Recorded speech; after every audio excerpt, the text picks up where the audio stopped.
ल साथीहरू, एउटा म भिडियो बनाउँछु, केही मिनेटको हुन्छ, हेरेर साथ दिनु होला। अनि मन पर्यो भने चाहिँ आफ्नो साथीभाइ जसलाई खाँचो छ त्यसलाई सेयर गर्नु होला, खाँचो भए नत्र परेन, नत्र आफूलाई चाहिँ उपयोग हुनसक्छ। यो जसलाई पर्या समस्या त्यसले चाहिँ महसुस गर्छ। यो म चाहिँ आज कुरा गर्न गइरहेको छु टाउकोमा पर्ने चायाको। ल मलाई पनि लास्ट यही तनावै गराएको थियो चायाले। धेरै थोक गरेँ म पनि, यो मोबाइलहरूमा धेरै थोक हेरेँ, टिकटक फेसबुक अकडम पकडम धेरै थोक धेरै ठाउँमा हेरेँ। कहिले भनेको छ चाहिँ है तेलै लाउनुहुन्न भनेको छ, कहिले डेली नुहाउनुहोस् भनेको, कहिले चाहिँ तपाईँको पाती निचोरेर पातीको रस लाउनुहोस् भनेको, कहिले चाहिँ प्याज लगाउनुहोस् भने, विविध कुरा गर्दा गर्दा होइन। त्यसपछि तपाईँको अनि तपाईँको के छ भने अनि एलोभेरा जेलमा तपाईँको नरिवलको तेल, अनि त्यसपछि नरिवलको तेल र त्यसपछि तपाईँको मेथी दानालाई चाहिँ धुलो बनाएर त्यो लगाएर युज गरेर चाहिँ मिक्स पेस्ट बनाएर लाउने भन्ने कुरा भयो। तीहरू गर्दै दिने थोक गरेर हुँदै भएन कि, डेली नहुँदा नि भएन, ग्यापमा नहुँदा नि भएन, कपाल ठुटै पुत्लै बनाएर मुडुलो बनाएर हिँडेर नुहाएर डेली नहुँदा नि भएन। त्यसपछि के गर्ने त, के बेटर भन्ने भयो। त्यसपछि चाहिँ चायाले समस्या थाहै होला, अनि कपाल झर्ने दुनियाँदारी हुन थाल्यो।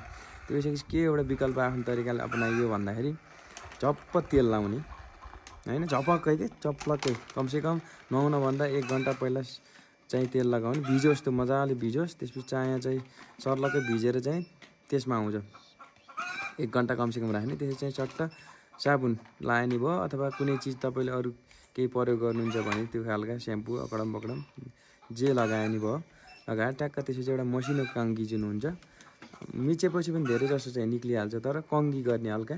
अनि कङ्गी गरिसकेपछि त्यो चाहिँ रहेको पनि हुन्छ, सर्लक्क क्लियर हुन्छ, छक्क हुन्छ। तपाईँको चाहिँ रिपिटेड म हप्ताको 2 दिन गरे हुन्छ, हप्ताको 2 दिन नुहाउने। चाया त्यस्तो देखिन्न, नुहाउने बित्तिकै पनि, नत्र चाहिँ चाया भएको त नुहाउने बित्तिकै पनि सर्लक्कै तपाईँको ल अहिले तपाईँ देख्न सक्नुहुन्छ छक्क छ नि त होइन। नुहाउने बित्तिकै पनि हुन्थ्यो क्या, नुहाउने बित्तिकै पनि फुसिरै हुने त्यो खालको समस्या हुन्थ्यो। त्यो चाहिँ एकदम बेस्ट आइडिया लाग्यो, मैले चाहिँ त्यो युज गरिरहेको छु। 1 महिना 1.5 महिना भयो, म चाहिँ सेटिस्फाई छु। कपाल पनि त्यस्तो झर्ने समस्या पनि कम भयो। बढाउन के गर्छ कपाल त्यो चाहिँ थाहा छैन, झर्न चाहिँ दिन्न।